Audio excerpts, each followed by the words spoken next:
Hello, and welcome to Book Circle. I'm Earl Weinberg. This time we will continue our reading of The Fairacre Festival by Miss Reed. Fairacre is contemplating how to recover from the tree that fell on the church roof and did considerable damage. The parochial church council, all 12 of us, turned up in full force on Friday evening. We met in the vicarage dining room, which was still faintly redolent of the curried lamb and baked apples on which Mr. and Mrs. Partridge had recently dined. There were present the vicar in the chair, Mr. Maughan and his wife, Mr. Roberts, the other churchwarden and our local farmer, Mr. Graham, his honorary architect, Mr. Willett and myself, all from the village. Mr. Basil Bradley and Mr. Gunning represented Springbourne, which is also in the living of Fairacre's vicar, and 3 rather prosperous younger men who commute daily to the city, thus making up our full complement. Basil Bradley produces a novel each year and is much thought of in the district. He is called upon to open bazaars and fetes and is much in demand as a speaker at various functions, twice rising to the dizzy heights of chief speaker at local Women's Institute group meetings. Since the death of his formidable mother, who guarded his goings out and comings in zealously, he has lived alone in a pretty cottage enjoying his freedom. He is a remarkably handsome man, with the ashen fair hair which slips imperceptibly over the years into silver, and the gentle manners born of many years of willing servitude to his tyrant. Men dislike him. Women dote on him and do their best to get him married. Somehow I do not think that they ever will be successful. Major Gunning is as martial as his name, and has a garden full of well-disciplined plants as upright as himself. His paths are straight. His standard roses line them like a guard of honor. A row of poplars stands sentinel upon his skyline. No daisies spangle Major Gunning's lawns, no groundsel mars the beds, and should any pink or poppy droop its pretty head out of its appointed place, then summary execution must be expected. It was he who first spoke after the vicar had explained the dilemma.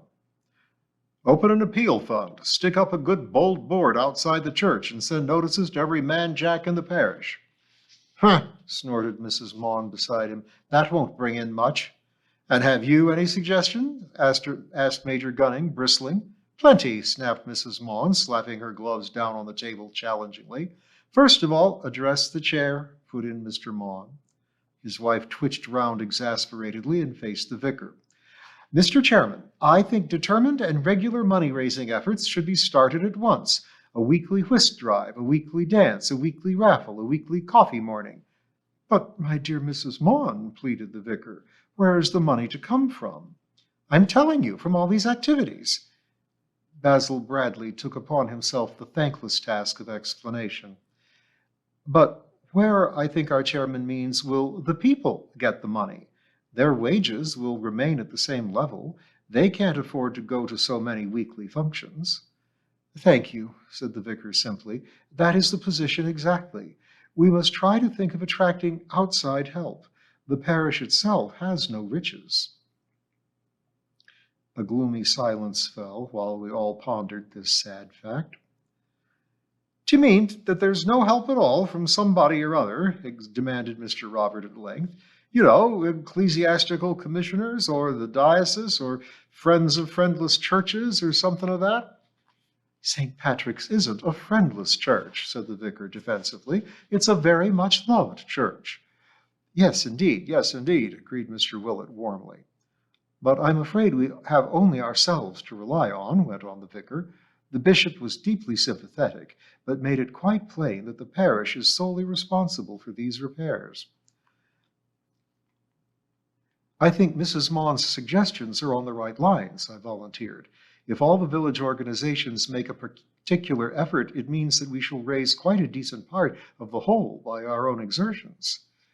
We could map out a program, said Mr. Roberts. What about a traction engine rally in my big meadow? And folk dancing display by the village school, said Mrs. Maughan. I could have made a tart retort, but refrained. And a bumper fur and feather whist drive this autumn, said Mr. Willett. I should be very pleased to open my garden next summer, offered Basil Bradley, and provide tea.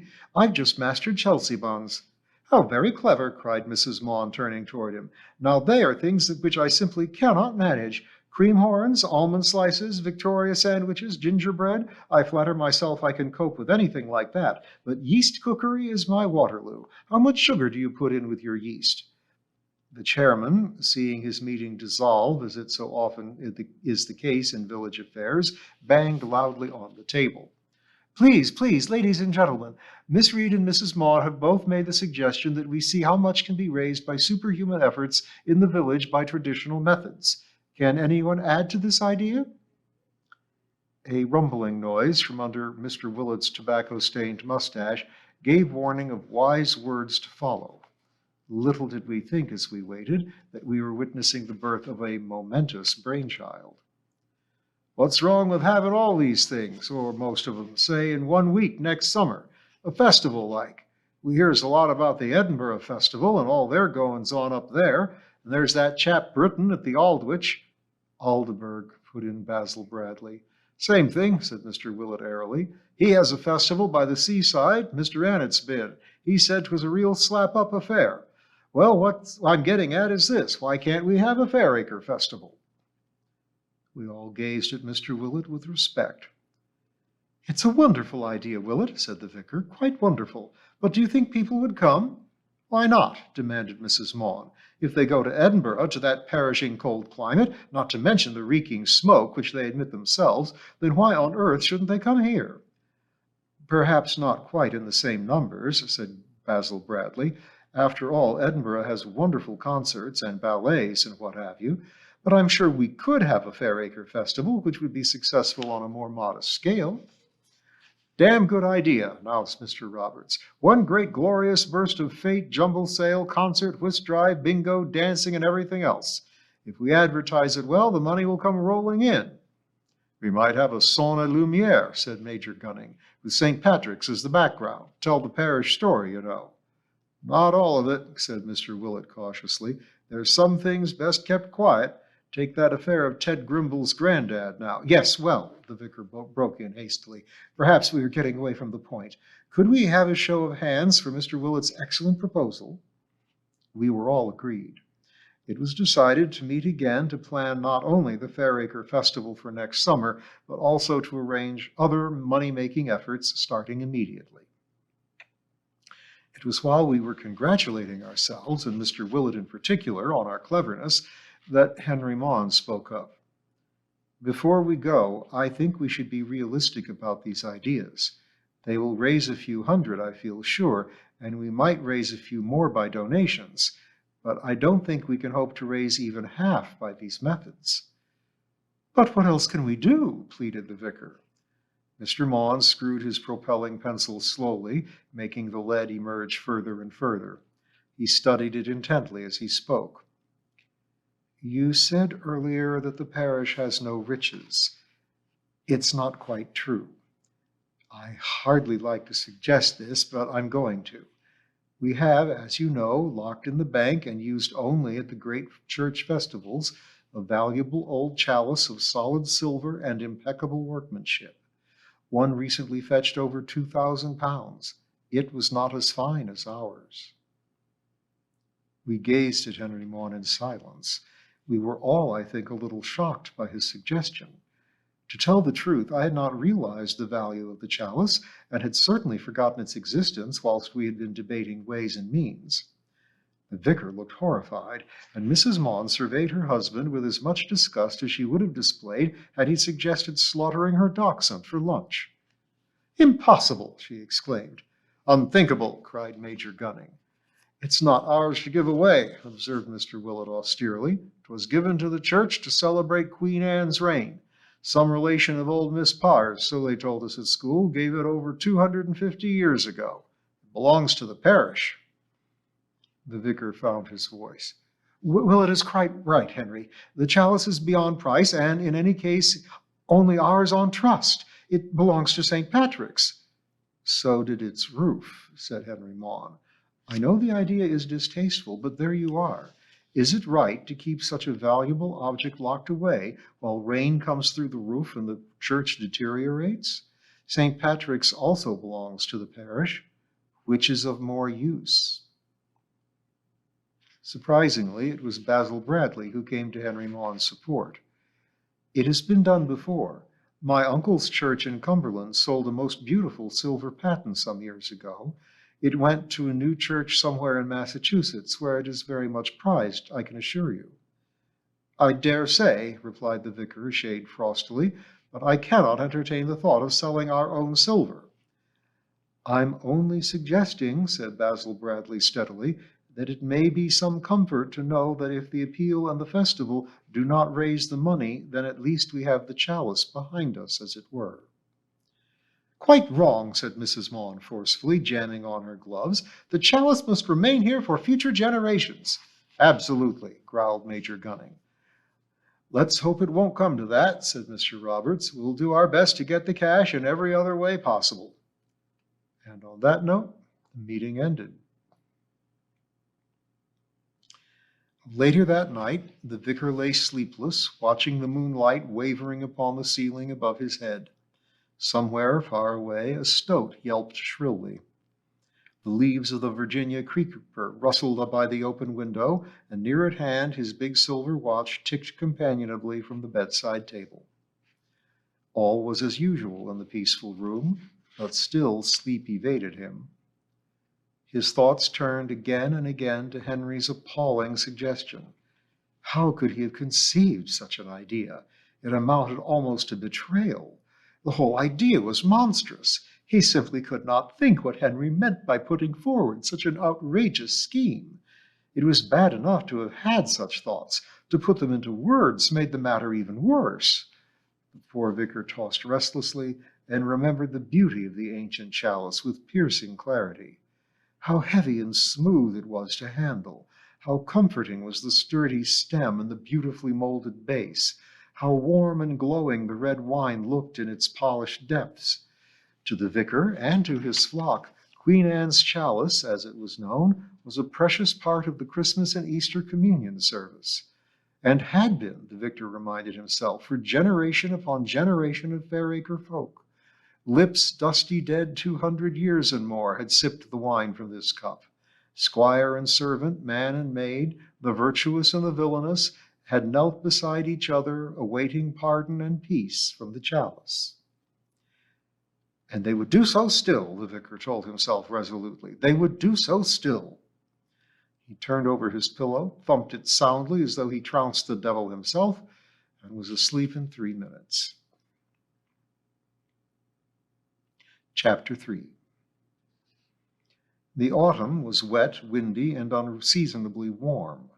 The children squelched into school from muddy lanes and the puddle-filled playground, incurring the wrath of Mrs. Pringle daily. Scaffolding was beginning to shroud the stumpy spire of St. Patrick's and the damaged area of the nave, and the Appeal Fund Board made a new feature in the village. So far, the hand of the clock on the board stood only at 123 pounds. But as we all pointed out to each other, it was a wonderful beginning. The weather vane had been removed and the cock awaited regilding. On the day that it was brought down to ground level, Mr. Willett put his head round the school door. If you got a minute to spare, he said deferentially, you might like a close look at the old weathercock. He's come to roost in the churchyard afore he gets a new lick of paint. The children began clamoring at once, only too glad to leave their English exercises. We'll come straight away, I told Mr. Willett, rising in readiness to quell the stampede to the door. When we had attained some semblance of order, we made our way decorously to the churchyard. Near the south door, propped against a convenient flat tombstone, stood St. Patrick's weathercock. It was surprisingly large, with an expression of great ferocity. It's bigger'n our baby, breathed Joseph Coggs with awe, stroking its cold head with a grimy hand. Weighs a fair bit, too, said one of the workmen. Plenty of good metal in him. The children surveyed it admiringly, and a few of them seated themselves on the damp tombstone beside it. Get up, don't sit there, I said a trifle sharply, more concerned with internal chills than reverence, I must confess. Old Tom wouldn't mind, miss, said Mr. Willett peaceably. A lovin' sort of man by all accounts, especially to children, or so his stone do say. I stood rebuked in the face of such tolerance. A few yellow leaves fluttered down upon the sodden grass, and a wren skittered up and down the hawthorn hedge by the lich gate. Sunshine, so seldom seen in the last few drenching weeks, flooded the scene with amber light.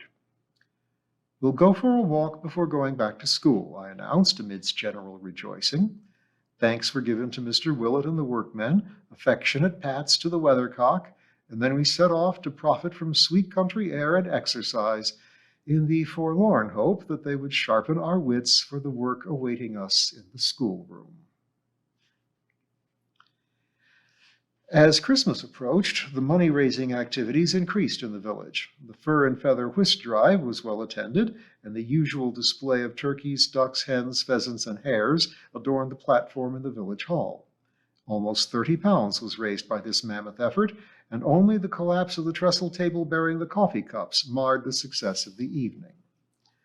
And it's my belief, Mrs. Pringle told me the next morning, that Mrs. Emery's ugly great dog pushed the legs along. No business to let an animal into the hall at all. Nothing but a bag of fleas and smelling worse nor Robert's pigs, as I told her straight. Mrs. Pringle is a great one for telling people straight, and makes much trouble in doing so. Sometimes I feel like quoting to her a prayer learned in childhood, which says, "Let me not mistake bluntness for frankness." But I doubt if such a frail dart would penetrate my school cleaner's rhinoceros hide. And as she herself is so fond of saying, you can't teach an old dog new tricks. I have learnt to leave well alone wherever possible, for Mrs. Pringle makes a formidable foe, and I have to meet her daily. We spent the latter weeks of the term preparing a school play in which every child, from the smallest 5-year-old to Ernest, a hefty 11-year-old, had a part. Miss Clare, who once taught the infants class at Fairacre, emerged from her retirement at Beech Green to help to dress the children and to play the accompaniment to their songs. The parents packed the school to overflowing, and apart from such expected crises as a measles suspect, 2 sore throats, a burst knicker elastic, and a hitch in the curtain-pulling equipment, it all went splendidly. 2 performances of our masterpiece netted £10 for the fund, and we were well content. A gigantic Christmas bazaar was widely advertised by posters on barns, trees, and gateposts, as well as a notice in the Caxley Chronicle, was perhaps a trifle larger than the usual Christmas bazaar which Fairacre organizes, and we all bought tea-knitted cozies and gingham aprons for each other's Christmas presents, and little boxes of homemade fudge, which we fully intended to give away too, but ate ourselves, as it was quite irresistible, and, as we told ourselves, might not keep. The appeal fund was larger by £26 at the end of the afternoon. Nevertheless, the hand moved very slowly toward the target of £2,000. After morning service on Christmas Day, a little knot of us stood outside the church in the bleak east wind, exchanging Christmas greetings and discussing the progress of the appeal. The hand pointed to a little under £400, and with the best will in the world, it was hard to be very optimistic. "I suppose it's not too bad for a beginning," said Miss Margaret Waters to her sister Mary. "After all, it's only a few weeks since it happened." "I'd like to see it nearer the 1,000, said Mr. Willett, standing next to her. "We've had it in best part of donations, from all accounts. Once we gets into the new year, somehow it won't seem so urgent. People soon forgets, you know." Mrs. Pringle, emerging after her stentorian boomings in the choir, heard the last part of Mr. Willett's remarks. "Forget is the word, Mr. Willett. Why, in the old days, this money would have been found in next to no time. The gentry, who was gentry then, let me say, would have put their hands in their pockets and settled it at once." "There ain't the money about," agreed Mr. Willett, "at least not to the same extent. It's spread over a few more, that's all, and them as earns it, it sticks to it. You can't blame the gentry. The tax man gets it off them, and there's nothing left for things like the church spire." We gazed dolefully at the roof, now bristling with scaffolding. No bells had rung a Christmas peal this year because of the damage to the belfry, and St. Patrick's wore a forlorn and battered air. Without its golden weathercock, the little spire looked unusually truncated. "Ah, well," said Mr. Willett, turning up his coat collar against the wind, "mustn't lose heart, you know, especially on Christmas Day. Maybe the new year will bring us all a bit of luck, and there's always the festival to look forward to." "Yes, indeed," said Mary Waters, snatching at this comfort. "There's always the festival." We set off on our several ways, determined to be of good cheer, despite the nagging little doubts which pierced our defenses as keenly as the bleak east wind about us. The Christmas holidays slipped away with their usual speed, and the spring term began in a flurry of snow. The children, of course, greeted it with rapture. Mrs. Pringle looked upon it as yet another cross to bear. She went about her duties tight-lipped and with the limp which becomes more marked when she feels more than usually put upon. Luckily, the snow was light, nothing more than a shower here and there, powdering the black branches of the elms and the roofs of the village. But the weather was bitterly cold, and even I, a poor weather prophet, knew we should get more snow before long. On one freezing evening, the festival committee met in my sitting room.